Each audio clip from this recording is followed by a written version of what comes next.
Dominicales. Entonces esta mañana vamos a terminar nuestro estudio y quiero comenzar con un pequeño chistorete para abrir el...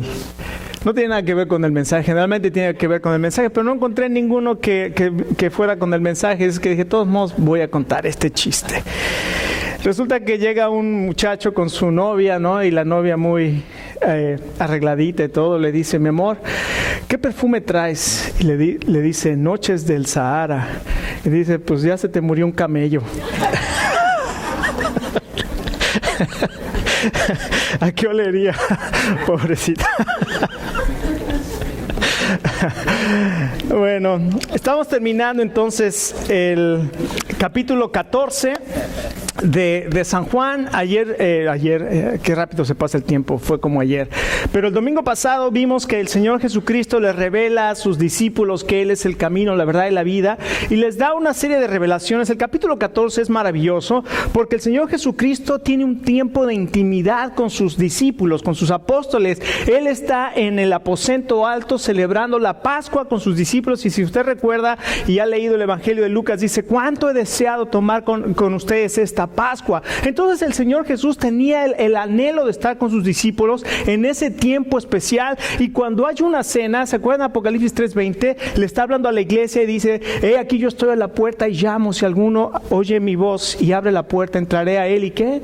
Cenaré con él. El tiempo de la cena es un tiempo especial con el Señor Jesucristo, y el Señor Jesucristo está teniendo ese tiempo especial de intimidad con sus discípulos y les está dando enseñanzas maravillosas. Les está diciendo, si ustedes creen en Dios, crean en mí. En la casa de mi Padre hay muchas habitaciones, como lo estudiamos esta mañana en los grupos de vida, y les está diciendo que Él les da la certeza del cielo, les da la certeza de que Él va a regresar por ellos, les da la manera en que pueden llegar al cielo, les dice, yo soy el camino, la verdad y la vida, y nadie va al Padre si no es por mí. Pero hay una pregunta que la semana pasada no leímos por el tiempo, y teníamos que poner un pasaje, ¿verdad? Y Felipe le pregunta, y le dice, Señor, muéstranos al Padre. Muéstranos al Padre y con esto vamos a tener suficiente. Y el Señor Jesucristo le dice, tanto tiempo hace que he estado con ustedes y aún no me conoces. Si conocieras al Padre, también a mí me conocerías, porque yo estoy en el Padre y el Padre está en mí. Qué impresionante revelación les está dando el Señor Jesucristo a sus discípulos, diciéndoles, yo y el Padre somos la misma persona. Él se está haciendo igual a Dios. Y acompáñenme a leer ahí en el capítulo 14. Vamos a leer estos versos del 11 al 13. Escuchen las palabras maravillosas del Señor Jesús a sus discípulos. Les dice, creedme que yo soy en el Padre y el Padre en mí. De otra manera, creedme por las mismas obras. Escuche, verso 12. De cierto les digo, el que cree en mí, las obras que yo hago, él las hará, y aún mayores hará, porque yo voy al Padre. Déjeme preguntarle esta mañana, ¿usted ha creído en el Señor Jesucristo? ¿Usted cree en el Señor Jesucristo? El Señor Jesucristo dice que el que cree en Él, las obras que Él hizo hará, y aún mayores. ¿Saben que el Señor nos está llamando a cada uno de nosotros a hacer obras mayores, a predicar el Evangelio, a ser discípulos en todas las naciones, a que este lugar en el que estamos esté lleno por personas que están alabando al Señor Jesucristo y que le dan la gloria a Él por su misericordia y por su amor, porque cada uno de nosotros hemos entendido el llamado que Él nos ha hecho de proclamar su nombre? Y como vamos a ver en el capítulo de hoy, Él es la vid verdadera y Él es la vid que hace que nosotros podamos llevar mucho fruto. Y el propósito de Dios para usted y para mí es que nosotros seamos cristianos llenos de fruto. Así es que el Señor Jesús les está dando todas estas revelaciones, y llega un momento ahí al final del capítulo 14 que les dice, levantémonos, vámonos de aquí. Pero hay algo tremendo que les dice, porque justamente antes de decirle levántense y vámonos de aquí, les dice, ahora el príncipe de este mundo va a llegar, y él no tiene nada conmigo. Sabe que su momento de morir, de sufrir, ha llegado, y les dice a sus discípulos, levántense y vámonos de aquí. Y entonces sale y comienza a caminar se levantan del aposento alto, salen de Jerusalén y comienzan a caminar hacia el monte de los olivos, y dicen algunos comentaristas que el camino hacia el Monte de los Olivos, al pie del Monte de los Olivos, había varios viñedos, y además ahí estaba el huerto de Getsemaní, donde el Señor Jesucristo oró y pasó sus últimos momentos de agonía delante del Padre, diciendo: Señor, si es posible que pase en mí esta copa, mas no se haga mi voluntad, sino la tuya. Cuando iba pasando por ahí y vio los viñedos, vio esas plantas con uvas, ahora era la Pascua, era de noche. La Pascua siempre se celebra con luna llena. Entonces la luna alumbraba aquel lugar de una manera espectacular para los viñedos, y al pasar por ahí tomó una de las plantas de la vid para darles una lección objetiva a sus discípulos que nunca se les olvidara. Y esa misma lección que el Señor Jesucristo les dio a sus discípulos aquella noche, nos la da a nosotros. Porque el propósito de Dios para nosotros es que nosotros llevemos fruto. Vamos a leer juntos Juan capítulo 15, los versos 1 al 3. Y también vamos a leer el verso 16. Fíjense lo que dice la palabra de Dios. Voy a aprender aquí porque les digo que ya no veo.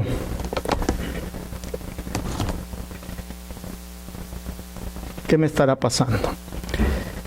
Ok, dice el verso 1: Yo soy la vid verdadera y el Padre es el labrador. Toda rama que en mí no da fruto, imagínense al Señor Jesús con esa planta de la vid, enseñándole ahí sus discípulos rodeando, y le dice: yo soy la vid verdadera, mi Padre es el labrador. Toda rama que en mí no da fruto, la corta. Pero toda rama que da fruto, la poda para que dé más fruto todavía. Ustedes ya están podados por la palabra que yo les he hablado. Es la misma palabra que utiliza ahí, podar y limpiar, es la misma palabra. Ustedes ya están limpios por la palabra que les he hablado. Ahora vea el verso 16 conmigo. Dice el verso 16: no me escogieron ustedes a mí. Qué tremendo. Aquí ninguno de los que estamos aquí estamos porque yo tenía un deseo de conocer a Dios. No, la Biblia dice que Dios nos escogió a nosotros. El Señor nos escogió a nosotros, sino que yo os escogí a ustedes y los comisioné para que vayan y den fruto. Un fruto que perdure. Así el Padre les dará todo lo que pidan en mi nombre.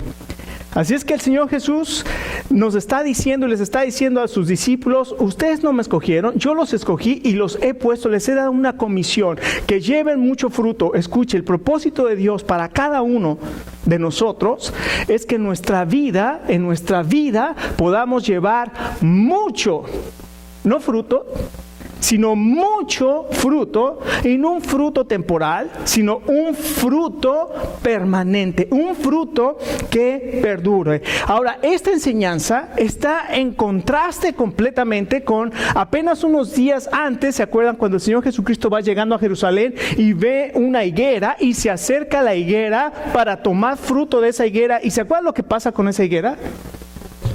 ¿Qué tenía? No tenía fruto. ¿Y qué hizo el Señor con esa higuera? La maldijo y le dijo: nunca más crezca fruto en ti. Y se fueron, y al otro día que pasaron, Pedro vio la higuera que había maldecido el Señor. ¿Y qué pasó con esa higuera? ¿Se acuerda?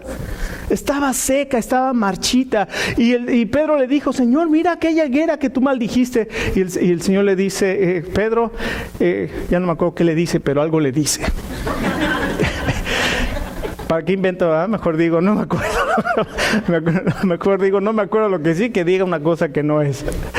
Pero el Señor utiliza ese ejemplo en contraste ahora con esta vid que está llena de fruto. Les dice: ustedes ya estén limpios por la palabra que les he hablado. Ahora ustedes pueden producir mucho fruto. ¿Y se acuerdan por qué puede producir mucho fruto? Porque yo voy al Padre y ustedes van a saber que el Padre está en mí. ¿Y yo en dónde? Yo estoy en ustedes. Y les da la promesa, en el capítulo 14 les da la promesa del Espíritu Santo y le dice, yo me voy, aquí que yo me voy, y voy a orar al Padre y les dará otro consolador. Ese día sabrán que yo estoy en el Padre, el Espíritu Santo, dice, estará con ustedes y estará en ustedes. Así es que todo lo que pidan al Padre en mi nombre, yo lo haré.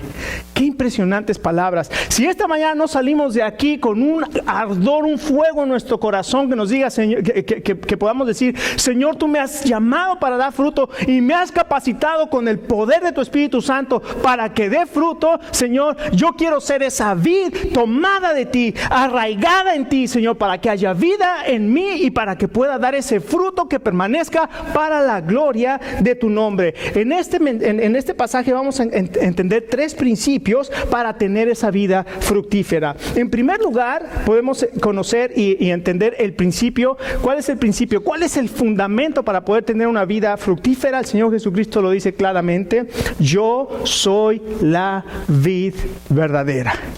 El fundamento es una relación personal, íntima, viva, significativa con el Señor Jesucristo. Si usted pregunta en la calle, cualquier persona, y le pregunta, ¿tú eres cristiano? ¿Tú crees en Dios? ¿Tú crees en Cristo? La gran mayoría tal vez te va a decir sí. Pero si tú le preguntas, ¿tienes una relación viva, íntima, personal, significativa con el Señor Jesucristo? Te van a preguntar, ¿a qué te refieres? Porque no entienden lo que es esa relación íntima, personal, viva y significativa. Y si le puedo poner más adjetivos, se lo ponía. Con el Señor Jesucristo, estar tomado de Él, vivir de acuerdo a su palabra, estar en oración, estar constantemente haciendo su voluntad y no la nuestra. Entonces, en este principio debemos entender que los discípulos, ahora que el Señor Jesucristo iba a ser llevado al cielo, ellos iban a tener una relación íntima con Dios a través del Espíritu Santo que el Señor Jesucristo les iba a dejar, como dice en el verso 16. Ahora, aquí encontramos en primer lugar entonces que Jesús es la fuente de vida. Él dice, yo soy la vid verdadera. Él es la fuente de vida. Ahora, cuando Él dice, yo soy la vid verdadera, quiere decir que hay vides que son ¿qué? Falsas. ¿Ok? Hay ramas que son falsas. O troncos, perdón, porque Él es la vid. Hay troncos que son falsos. Ahora, ¿cuáles podrían ser esos troncos falsos? Bueno, para nosotros podría ser algunas cosas como pensar que el materialismo va a satisfacer me va a dar propósito y satisfacción en mi vida. Entonces, hay gente que busca el materialismo, ganar más dinero, tener más cosas, y busca en el tener significado de la vida. Y el Señor dice, es una vid falsa. El placer, el hedonismo. La vida es placer, voy a disfrutar de la vida. No quiero ser rico, pero quiero disfrutar de la vida. El placer. Eso tampoco te va a satisfacer, porque cada vez vas a necesitar más y más y no va a satisfacer tu vida. El conocimiento, la religión. Hay tantas cosas que son vides falsas, que son troncos falsos, donde la gente quiere encontrar significado, y el Señor Jesucristo dice, yo soy la vid verdadera. Fuera del Señor Jesucristo no hay satisfacción para la vida. Así de simple. No hay satisfacción para la vida. Pero el Señor Jesucristo lo que está hablando es algo mucho más profundo que solamente lo material, el placer y todo eso. Les está hablando a sus discípulos que eran judíos y que eran de la nación de Israel y que sabían que en el Antiguo Testamento se llama a la nación de Israel, se le conoce como la vid. Es una planta de la vid. En Isaías capítulo 5 habla de esa vid. En Salmo 80 habla de esa vid. Y lo que habla de esa vid es que el Señor, Dios vino a buscar fruto de la vid de la nación de Israel y no encontró fruto. Entonces ahora, para que realmente puedan tener fruto que permanezca, el Señor dice, yo soy la vid verdadera. Ahora en mí sí puede pueden tener vida. En Isaías 53:2, es un pasaje tremendo, la Biblia enseña que Jesucristo creció en su presencia como vástago, como raíz de tierra seca. Pero luego en el verso 8 dice la palabra de Dios que aquella vid verdadera fue arrancada de la tierra de los vivientes y golpeada por las transgresiones de mi pueblo. El Señor Jesucristo está hablando de que esa vid verdadera iba a ser sacrificada, y porque el Señor Jesucristo fue sacrificado por nuestros pecados, Él puede perdonar ahora nuestros pecados. Él perdona nuestros pecados cuando creemos en Él, y dice que nos limpia para que podamos dar fruto. Así es que Jesucristo, Él es la fuente de vida, Él es el que puede hacer que nosotros podamos dar fruto. Y no hay otra manera para que usted y yo podamos tener fruto. Y lo dice aquí en los siguientes versos. Dice que separados de Él, ¿qué? Nada podemos hacer. Después, no solamente es la fuente de vida, sino que también es el promotor del fruto. Jesucristo dice: yo soy la vid, yo soy el tronco de la vid, ustedes son las ramas, pero mi Padre es el que cuida la vid. Mi Padre es el que cuida la vid. Muy curioso, el nombre del vinicultor o del labrador es el que trabaja la tierra, es literalmente George, el que trabajador de la tierra, que George, si usted lo pone junto, le queda la palabra George. Y Jorge quiere decir trabajador de la tierra. Es la palabra para mi Padre es el labrador, el trabajador de la tierra, el que cuida la vid. Y dice que hay dos tipos de ramas. Hay dos tipos de ramas. Hay una rama que está pegada al tronco y no da fruto. ¿Qué pasa con esa rama que está pegada al tronco pero que no da fruto? ¿Qué dice la Biblia que pasa con esa rama? Verso 3 o verso 2: toda rama que en mí no da fruto, ¿qué? La corta, la remueve. Esa misma palabra que utilizó para quiten la piedra en la tumba de Lázaro, airó, quiten la piedra, la remueve, la quita. Y luego más adelante en el verso 6 nos dice qué pasa con esa rama. Dice, el verso 6 dice: el que no permanece en mí es desechado y se seca, como las ramas que se recogen, se arrojan al fuego y se queman. Esas ramas que no sirven, las corta, se secan y son echadas al fuego. Entonces ese es el primer tipo de rama, la que no produce fruto. El Señor va a cortar y los va a tirar. Pero la rama que sí da fruto, ¿qué dice que hace? ¿Qué hace? ¿La qué? La poda. ¿Qué es podar una planta? ¿Es qué? Se corta también, ¿no? Dice, bueno, pero hay dos tipos de propósito. Uno es cortarla y ya no, para que no produzca más, para que ya no esté pegada la rama, porque solamente son ramas que consumen recursos que las ramas que sí dan fruto pueden tomar. Y la rama que sí da fruto, el labrador sabe qué ramas no van a dar fruto y las corta, pero sabe qué ramas sí van a dar fruto y las poda. ¿Para qué las poda? Para que dé más fruto. Ahora escuche, yo creo que está hablando aquí de dos tipos de personas, unas que son creyentes y unas que no son creyentes.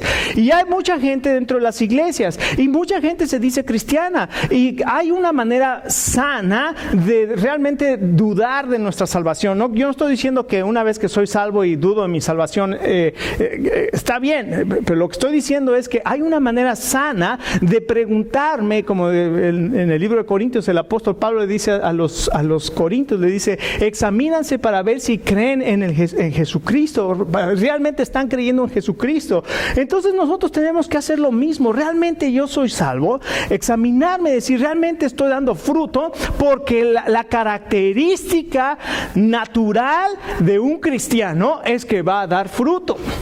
Y si usted está dando fruto, usted puede decir, gloria a Dios, estoy pegado a la rama. Porque cuando usted no está pegado a la rama, su vida no está dando fruto. Y digo, yo no puedo ser, ni tampoco soy Dios, el único que hace esa clasificación es el Señor. Pero lo que sí nos dice es que tenemos que dar fruto, porque el fruto va a determinar si nosotros realmente estamos pegados a la rama o si nada más estamos consumiendo recursos, pero no somos vid, o sea, no estamos pegados a la vid.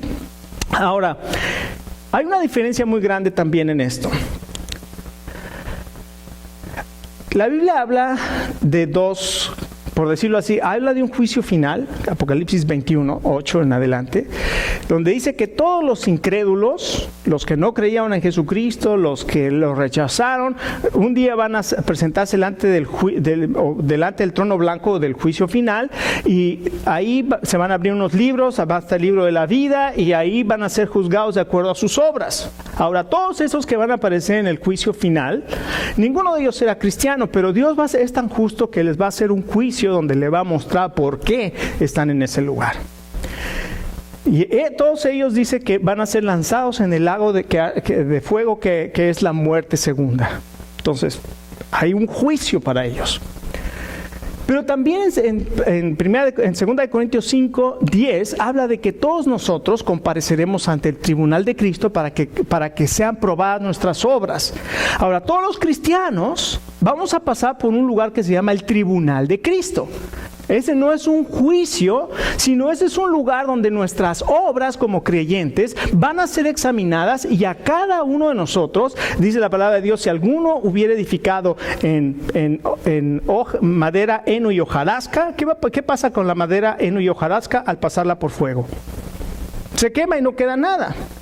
Pero ¿qué pasa si son oro, plata y piedras preciosas? La obra de cada uno va a permanecer. Entonces, ahí nuestras obras van a ser pasadas por fuego, van a ser probadas para ver qué obras realmente las hicimos para la gloria de Dios y cuáles fueron para pararme el cuello de la camisa y decir, ¿ya me vieron? Esas son las obras de heno, madera y hojarasca. Pero las obras que hicimos para la gloria de Dios van a pasar por ahí, y entonces nos van a dar recompensas que las vamos a tirar o las vamos a entregar. Se oyó feo, ¿verdad? Tirar. Las vamos a entregar al Señor Jesús en el desfile triunfal del Señor Jesucristo, cuando dice que le echaban coronas de oro. Esas van a ser lo que nosotros vamos a estar dándole al vencedor cuando el Señor Jesucristo regrese por su iglesia, ese desfile triunfal del Señor Jesucristo. Entonces, hay un juicio final para los incrédulos y hay un tribunal de Cristo para los conversos. Ahora, son cosas muy diferentes, pero ahora ya sabemos la diferencia. Pero en este pasaje yo creo que se está refiriendo a los no creyentes que van a ser cortados y que van a ser lanzados a ese lugar que es el infierno, y a los creyentes que el creyente va a producir mucho fruto. En segundo lugar, no solamente nos habla del principio, que es un fundamento, el fundamento que es una relación con Cristo, sino después en el versos 4 al 7 nos habla del propósito, para qué nos ha puesto el Señor, para qué quiere que tengamos esa relación con Él, y el propósito es que nosotros tengamos fruto abundante. Dice el verso 4, dice, permanezcan en mí y yo permaneceré en ustedes, así como ninguna rama puede dar fruto por sí misma, sino que tiene que permanecer en la vid, así tampoco ustedes pueden dar fruto si no permanecen en mí. Yo soy la vid, ustedes son las ramas. El que permanece en mí como yo en él, dará mucho fruto. Apartados de mí, no pueden ustedes hacer nada. El que no permanece en mí es desechado y se seca, como las ramas que se recogen, se arrojan en el fuego y se queman. Si permanecen en mí y mis palabras permanecen en ustedes, pidan lo que quieran y se les concederá. Mi Padre es glorificado cuando ustedes dan mucho fruto y muestran así que son mis discípulos. Entonces aquí el propósito es el fruto abundante. El Señor nos ha puesto para que podamos llevar fruto. Ahora, la clave para entender este principio del fruto abundante se encuentra en esta palabra permanecer. Permanecer. Ahí cuente cuántas veces habla la palabra permanecer. Si ustedes permanecen en mí, si mis palabras permanecen en ustedes, el que permanece en mí, está hablando de ese principio, de esa necesidad de permanecer en Jesucristo. Ahora, hay dos cosas que habla aquí. En el verso 7 dice que permanezcamos en su palabra. Permanezcamos si permanecen en mí y mis palabras permanecen en ustedes. Una de las cosas en las que nosotros tenemos que permanecer, todo cristiano debe permanecer ¿en qué? En su palabra. Todos nosotros como cristianos debemos vivir bajo los principios de la Biblia. No los principios del mundo, no los principios de la psicología, no los principios de los financieros de yo no sé quién, ¿cómo se llama del Mad Money? No bajo esos principios, sino bajo los principios de Dios. Es impresionante que la gente cree más en lo que dice el Dr. Phil que lo que dice la Biblia. Creen más en los horóscopos y ahí están viendo el horóscopo para ver que lo que dice la Biblia. En lugar de buscar en la palabra de Dios y permanecer en la palabra de Dios, andamos buscando en otras cosas, en otras fuentes, en las revistas, en el Hola y en todas esas revistas de National Enquirer, todas esas revistas andamos buscando algo que nos dé un mensaje. ¿Cómo me va a ir en la semana? Y ahí voy al horóscopo y Walter Mercado y a ver qué dice. Y todas esas cosas, en lugar de venir a la palabra de Dios, que es la palabra de Dios la que dice aquí el Señor Jesucristo, permanezca si ustedes permanecen en mi palabra y mi palabra permanece en ustedes. Tenemos que aprender a ver el mundo a partir de lo que la Biblia dice. Es decir, ¿se recuerdan que en Romanos capítulo 12 dice, no se conformen a este mundo, no se amolden, no se hagan de acuerdo al molde del mundo, sino sean transformados por medio de la renovación de su entendimiento, para que sepáis y para que puedan comprobar cuál es la buena voluntad de Dios, agradable y perfecta? La palabra de Dios debe ser el lente por el cual debemos ver todas las cosas. Entonces tenemos que permanecer en su palabra. ¿Cuántos en la mañana? ¿Para qué empiezo, verdad? A pisar callos, pero ahí les va.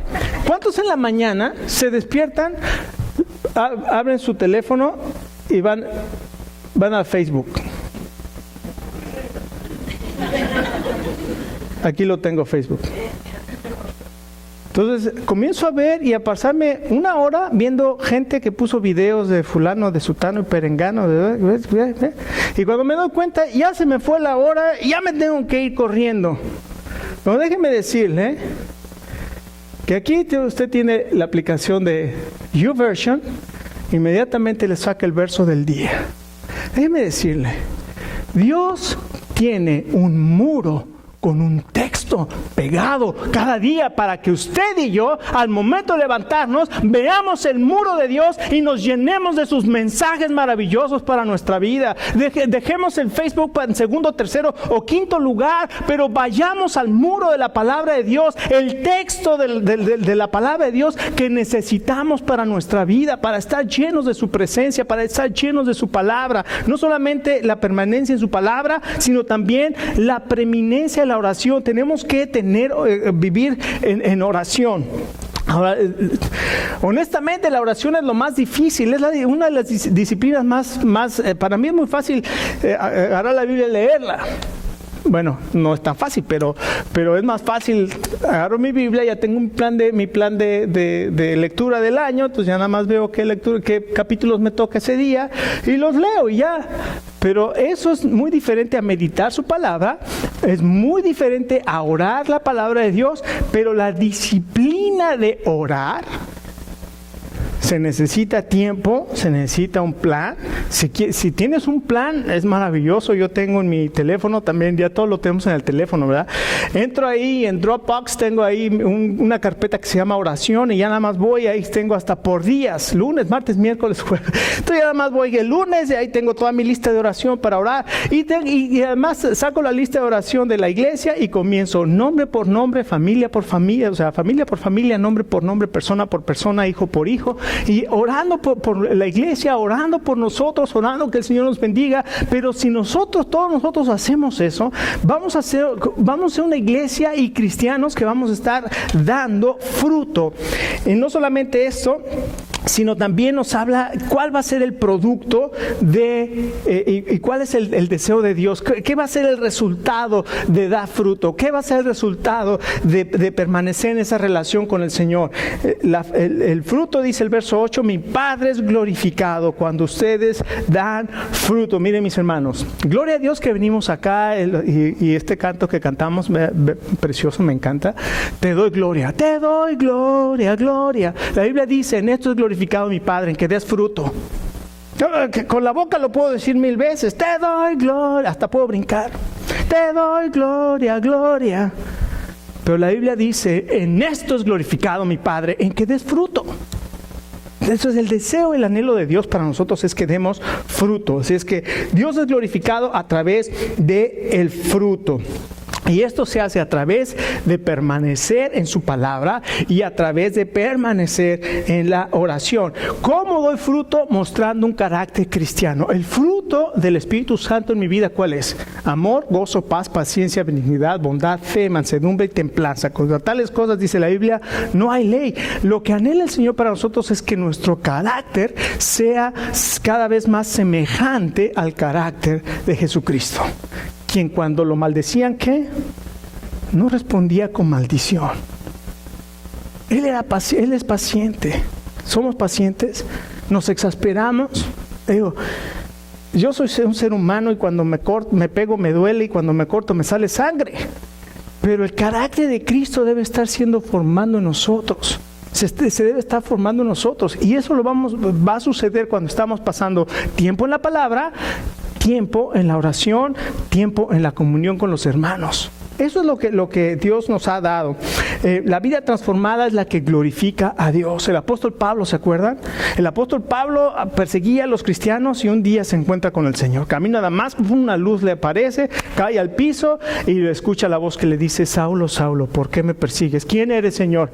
Yo soy Jesús, a quien tú persigues. ¿Se imaginan? ¿Cuántos han tenido una experiencia así? Gloria a Dios. El Señor que se revela a nosotros. Y después Saulo comienza a buscar a los hermanos para ir a la iglesia y la gente de la iglesia, los apóstoles, no, este es el que nos perseguía, este es el que nos mataba, este fue el que estuvo ahí cuando mataron a Esteban y es más, él fue el que tomó la ropa de Esteban cuando lo apedreaban. Tenían temor.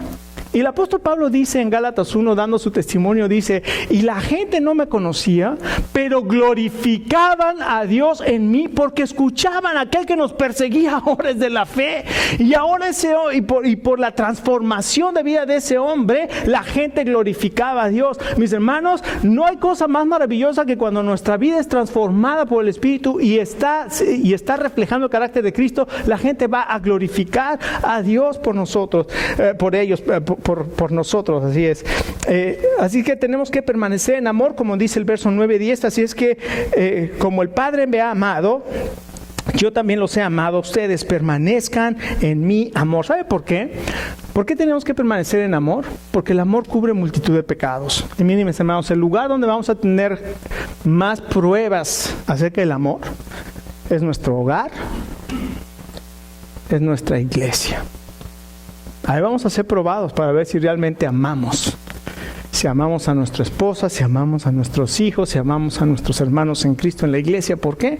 Porque somos seres humanos y fallamos. Pero dice que permanezcamos en su amor. Y no solamente eso, dice que así vamos a poder participar de su gozo. En el verso 11 dice, les he dicho estas cosas para que en mí tengan alegría. Déjeme preguntarle esta mañana, ¿está gozoso? Si usted está permaneciendo en la palabra del Señor, usted puede tener ese gozo. Estas cosas les he hablado para que tengan gozo. ¿Para qué Dios te ha puesto en esta tierra?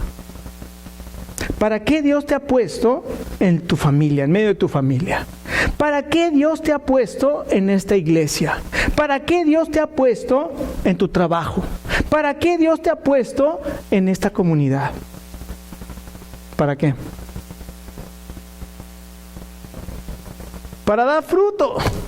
Todo este mensaje es Dios nos ha puesto para que demos fruto y nuestro fruto permanezca. Pero ¿sabe qué? Necesitamos permanecer. Necesitamos permanecer pegados en una relación viva con el Señor Jesucristo. Necesitamos permanecer en su palabra y en la oración. Necesitamos que nuestro carácter sea transformado y sea cada vez más semejante al carácter de Cristo. Y así estamos glorificando a Dios. Esta mañana usted necesita ser renovado. Esta mañana usted necesita llenar su corazón del Espíritu Santo. La palabra de Dios nos invita y nos dice: no os embriaguéis con vino, en lo cual hay disolución. Antes, sed llenos del Espíritu Santo. Llénate del Espíritu Santo en esta mañana. El Señor Jesucristo dijo: yo rogaré al Padre y Él enviará otro Consolador, el Espíritu que viene del Padre, el cual está con ustedes y estará en ustedes. El Espíritu Santo puede llenar nuestras vidas esta mañana. Vamos a poner...